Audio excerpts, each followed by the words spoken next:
Hello everyone, welcome to all on my YouTube channel. Myself Dr. Sanjay. Today I will discuss about gastritis, acid reflux disease and hyperacidity. Let's get started. So आइए हम जाने stomach के physiology क्या क्या है।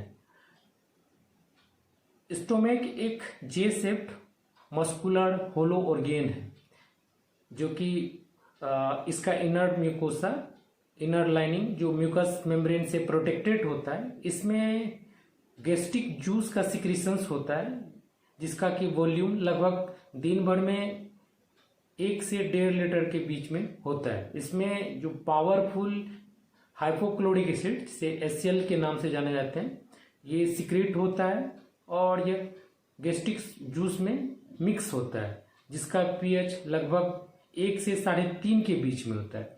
ये gastric juice भोजन के डाइजेशन के साथ साथ जो हार्मफुल बैक्टीरिया जो भोजन के द्वारा हम लोग ग्रहण कर लेते हैं उसे यहाँ पे किल करके उसे स्टरलाइज, भोजन को स्टरलाइज करता है। साथ ही साथ यहाँ पे भोजन का डाइजेशन होता है, खास करके प्रोटीन का और एमिनो एसिड्स का। ये भोजन के बड़े टुकड़ों को मिक्स करके या फिर तोड़ के ये सूफी स्ट्रक्चर्स में इजीली स्मॉल इंटेस्टाइन में जा सके। आइए जाने गैस्ट्राइटिस क्या है। गैस्ट्राइटिस एक कंडीशन है जिसमें जो इनर लाइनिंग है स्टोमक में उसमें सूजन आ जाता है। कभी कभी देखा गया है कि ये सूजन वन ऑफ सडन हो जाता है जिसे हम एक्यूट गैस्ट्राइटिस कहते हैं, और यदि ये सूजन धीरे धीरे अपीयर होता है तो इसे हम क्रोनिक गैस्ट्राइटिस के नाम से जाने जाते हैं।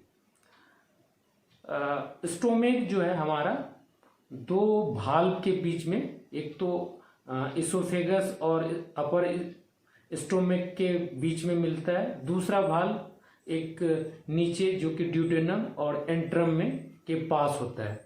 अपर वाला भाल्व जो खाना को ऊपर जाने से रोकता है और नीचे वाले को जब मिक्सिंग जो कि भोजन 2 घंटे तक स्टोमक में रहता है उसको मिक्सिंग टुकड़े में होने के बाद फिर ये नीचे की ओर पास करने के लिए दे आता है। ये कोऑर्डिनेटेड मूवमेंट होता है भोजन के प्रोसेस में।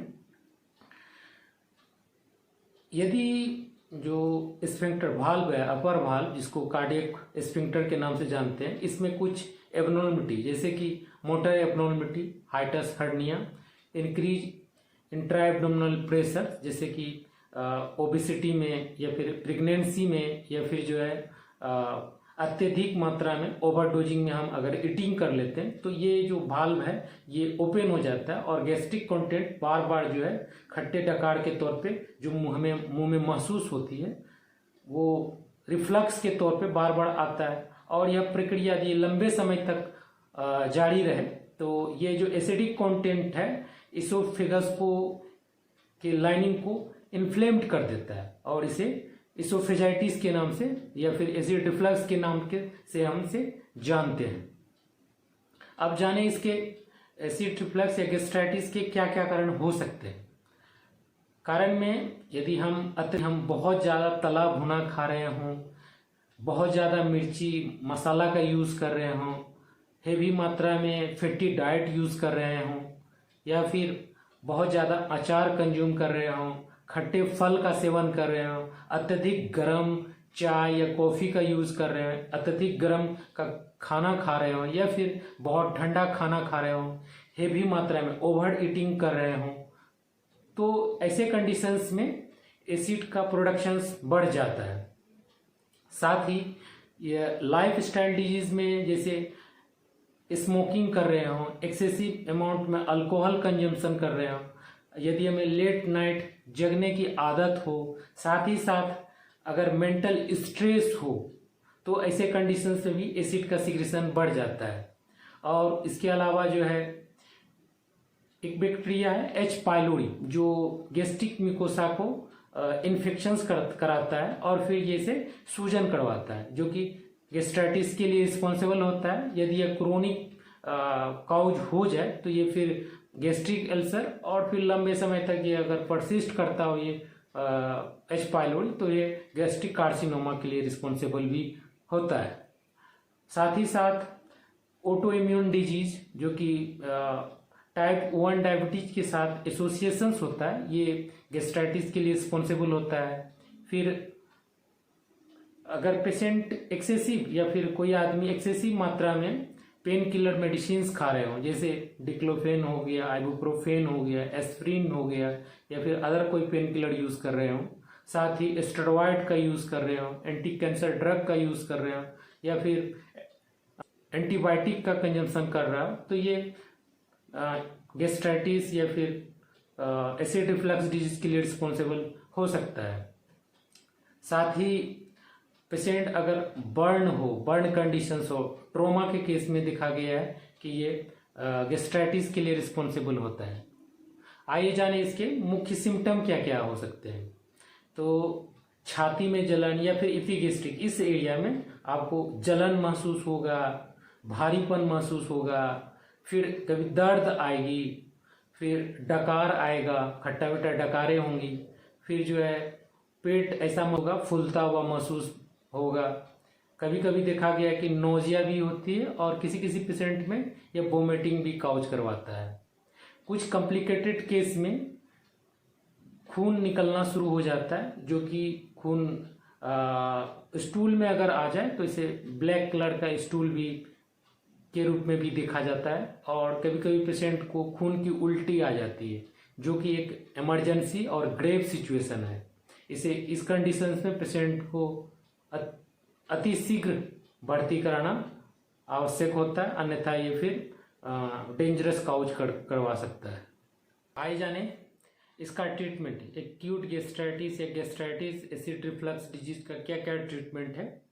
सबसे पहले डाइटरी एडवाइस में क्या क्या एडवाइस किया जाता है पेशेंट को एडवाइस किया जाता है कि आप ब्लंट डाइट का यूज़ करें, जैसे कि रोटी, चावल, दाल, सलाद लें। साथ ही साथ जो है अत्यधिक मात्रा में भोजन न ग्रहण करें।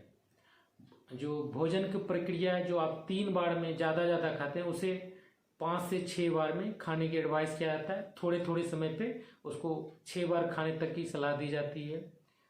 गर्म कॉफ़ी, गर्म चाय का सेवन करने के लिए मना किया जाता है या फिर कम लेने की एडवाइस की जाती है। दही, ताज़ा दही को खाने की एडवाइस दी जाती है। ठीक है। मिर्च, मसाला, फ्राइड फूड्स को उसको खाने के लिए एडवाइस नहीं किया जाता है। साथ ही पेन किलर दवाइयों का लेने से मना किया जाता है। और अगर एंटीबायोटिक या फिर जो गैस्ट्रिक म्यूकोसा को इरिटेट कर रहा हो, ऐसे दवाइयों को खाने से उसको प्रिवेंट किया जाता है। साथ ही यदि लाइफ स्टाइल में उनका यदि स्ट्रेस बहुत ज़्यादा हो, तो स्ट्रेस को कम करने के लिए मेडिटेशन, रेगुलर एक्सरसाइज की एडवाइस की जाती है। स्मोकिंग को क्विट करने की सलाह दी जाती है। अल्कोहल का कंजम्पशन ना करें, ऐसा उसको कहा जाता है। और फिर मेडिकल ट्रीटमेंट में नॉर्मली जो एक्यूट गैस्ट्राइटिस है, ये कुछ दिनों के मेडिकेशंस के बाद ये ठीक हो जाती है, लेकिन कई केसेस में देखा गया है कि यह लंबे समय तक ट्रीटमेंट की आवश्यकता होती है। ट्रीटमेंट में एसिड को कम करने के लिए, एसिड का प्रोडक्शन कम हो, ऐसी दवाइयाँ दी जाती है। इसमें से जो मेडिसिन आते हैं, pantoprazole 40 milligram, omeprazole 20 milligram, rabeprazole 20 milligram, lansoprazole 30 milligram. पहले ये एम्प्टी स्टोमक में एक टैबलेट के तौर पे दिया जाता है और 4-5 दिन तक इसका रिस्पॉन्स देखा जाता है। यदि अगर एसिडिटी इसके बाद भी कम ना हो रही हो, तो इसे शाम में भी खाने की एडवाइस दी जाती है, नाश्ते से आधा घंटा पहले, और इसको सुबह खाली पेट में। दूसरी मेडिसिन H2 ब्लॉकर है, जिसका नाम फेमोटिटिन और निजाटिटिन। इसे सुबह शाम खाली पेट में, इसे भी 4 से 8 सप्ताह तक या उससे ज़्यादा तक दिया जाता है। इसके अलावा एसिड को न्यूट्रलाइज करने के लिए एंटा एसिड टैबलेट या सिरप दिन में 3 बार दिया जाता है। और यदि पेशेंट को किसी तरह का इरोजन या फिर वुंड हो तो म्यूकेन जेल सिरप, जिसमें कि ऑक्सीटाकेन प्लस एंटासिड होता है। ऑक्सीटाकेन जो लोकल एनेस्थेटिक एजेंट है, ये इंस्टेंट वुंड को या फिर इरोजन्स को एनेस्थेटाइज करके पेन को रिड्यूस करता है और साथ ही साथ एसिड को न्यूट्रलाइज करता है। स्ट्रेस को कम करने के लिए अल्प्राजोलम या फिर clonazepam tablet according to need of patient इसको दिया जाता है। साथ ही साथ एच पाइलोरी के इन्फेक्शंस अगर कंफर्म हो, उसका ट्रीटमेंट के लिए एच पाइलोरी किट, जिसमें कि 3 मेडिसिन का कॉम्बिनेशन होता है, 2 एंटीबायोटिक और 1 पीपीआई, इसे 7 से लेकर के 14 दिनों तक सुबह शाम के डोज में डॉक्टर की सलाह पर इसको दिया जाता है according to need of patient. साथ ही यदि पेशेंट को पेट में दर्द हो रहा हो तो एनाफोर्टेन टैबलेट दिन में 3 बार या 2 बार according to intensity of pain इसको दिया जा सकता है। दूसरी एक मेडिसिन है जो अल्सर्स को एक प्रोटेक्टिव लेयर बनाता है और जो एसिड्स के इफेक्ट है वो अल्सर पे कम करता है। ये मेडिसिन है सुक्रालफेट सिरप के तौर पे आता है।